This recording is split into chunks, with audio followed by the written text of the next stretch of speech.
question everything. So there are greater challenges in this life, you know. It's like Malcolm X said, until we as men in our own nation start to think for ourselves and do for ourselves in the sense of what it means to do for our own nation, we'll never, ever, ever be able to combat what has been done to us by the colonizers, nor will we ever be able to separate ourselves and liberate ourselves into our own reality, which is the most important thing of all things. We will never, ever learn how to think for ourselves as Aboriginal Negroes if we don't never, ever start to come together. We must learn to trust ourselves. We must learn to build together, unite together, and do business together. In order for us to be successful, we must come together. We must start to think as one. For all our Moors, because we all are Moors that are Negroes of America. All our Israelites, we all are Israelites that are Negroes of America. We must come together. We must come together. All our Islamic brothers, all our Christian brothers, all our brothers that are in all the different genres of what we can possibly name. All the gangsters, all the hustlers, all of y'all. We all must come together, because if we don't come together as a whole, as men of our nation, then how do we change what is going on with our nation? How do we save one another if we ain't willing to come together? It's our nation as men that must save our people. We are the protectors of our children as well as of our women. We must re-provide for our families as well as our nation. And if we're not willing to come together, then we'll never, ever, ever be able to come out of the hole that we in. Even crabs in the barrel know that at the end of the day, they're all in the barrel trying to get out. Thus, must somehow get out together, or you will never get out. These are the realities. Our women are waiting. Our babies that are on the street corners hustling and gang banging amongst each other are waiting. Our brothers and sisters that are going to jail and in and out of the pens, filling them through mass incarceration and filling the morgues, are waiting. They're waiting for us to change. They're waiting for us to trust one another, to believe in one another.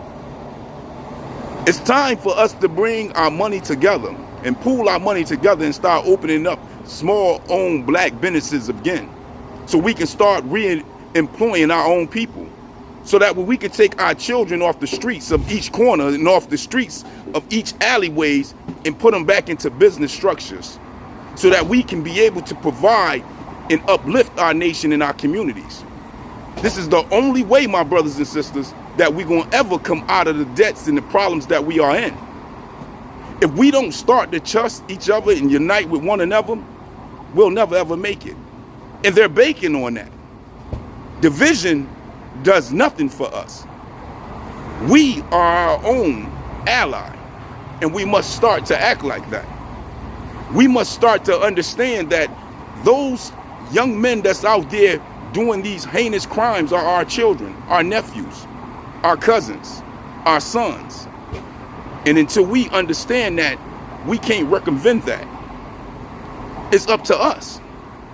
We must bring honor back to our people. We must bring justice back to our people. And we start with one another coming together. We can start by, instead of buying packs on the street corner to hustle, take that same money that you would take to go buy a pack to go hustle and break their laws. Bring that money together and start opening up landscaping. Come together and open up a rent to bring in retail through wholesale to be able to sell to our community. Come back and sell the proper things to our community. Become carpenters again. Become landscapers again. Become barbers again. We can do all this stuff, but we got to do it together. It don't take nothing to start a journeyman's job. a landscaping job. Lawnmowers don't cost that much. Rakes don't cost that much. Paintbrush and paints don't cost that much. When you pooling your money together to make these things happen. But if you're not willing to make these things happen, then how do you stand as a Negro man, as a Moor, as an Israelite, as a Christian, as a brother? How do you stand if you're not willing to uplift your own community, to bring the money that you already possess into juncture with other money that looks just like you, in order to uplift and open up small black businesses that will benefit you and your communities? Because they're not looking to give us reparations. They're not looking to give us a bill passed for protection against hate crime. It's up to you and I. If you're willing to put money on the table to open up something that's going to uplift our community, then I'll put money on the table to uplift our community. It don't take nothing.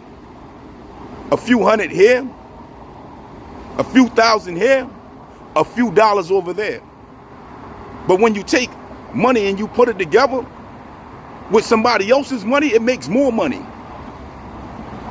And we got to start to think like that and bank on it like that and trust one another to know that the big picture is at hand when it comes to helping our people and helping ourselves, that it's going to get done. The job will get done if we believe in ourselves and come together and work together. For this is the reality of us today. Our communities look like hell has hit them. And regardless if we did it ourselves or white militias came through and did it in KKK, or we didn't get any type of resources from the government appointed to our communities, it doesn't matter if we're not willing to do it ourselves. This is the reality to it. So with that, I hope today and tomorrow and for the next upcoming years, you sit down and you think and plan and plot with your homies, with your friends, with your Moabite brothers, with your Israelite brothers, with your Islamic and Christian brothers, and start to think about what can you do financially to open up businesses in our community so that we can employ our own and save our youth from these prisons and this death culture of gangster and gangster rap music and many other things that's causing us to hate ourselves and put each other in body bags.